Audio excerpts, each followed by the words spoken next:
ప్రభుత్వ బడి సత్తాకి చిరు సత్కారం.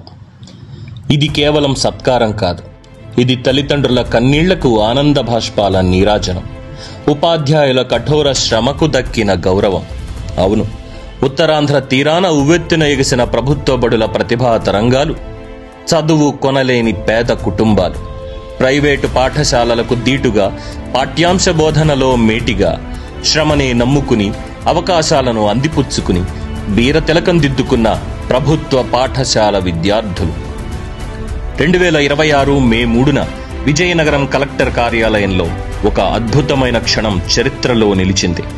ఉత్తరాంధ్ర 6 జిల్లాల నుంచి 10వ తరగతిలో టాప్ 10గా నిలిచిన 68 మంది ప్రభుత్వ పాఠశాల విద్యార్థులను గౌరవించేందుకు ప్రభుత్వ విప్ పట్టభద్రుల ఎమ్మెల్సీ డాక్టర్ వేపాడ చిరంజీవిరావు గారి ఆధ్వర్యంలో చిరు సత్కారం కార్యక్రమం ఘనంగా జరిగింది.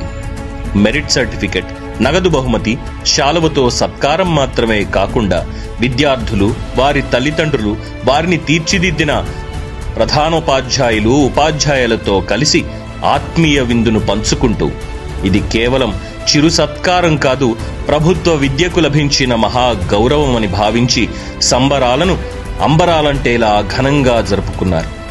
అయితే ఈ విజయం యాదృచ్ఛికమా అంటే, ఈ విజయాల వెనుక నారా లోకేష్ గారి ప్రోత్సాహం, విద్యాశాఖ ప్రణాళికాబద్ధ చర్యలు, 100 రోజుల కార్యాచరణ, షైనింగ్ స్టార్ రైజింగ్ స్టార్ కార్యక్రమాలు అన్నీ ఫలితాల విజయ కేతన శబ్దాన్ని ప్రతిధ్వనించడంలో తమ వంతు పాత్రను బలంగా పోషించాయి.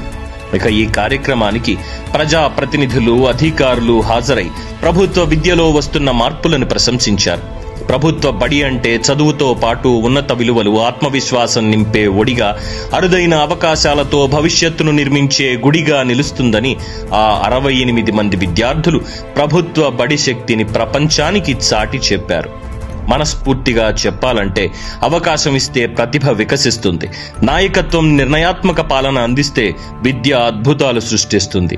ఎందుకంటే ప్రభుత్వ బడి ఇప్పుడది పేదోడి ఎంపిక కాదు, ప్రతిభకు పట్టం కట్టిన సర్కారీ సంస్థానం.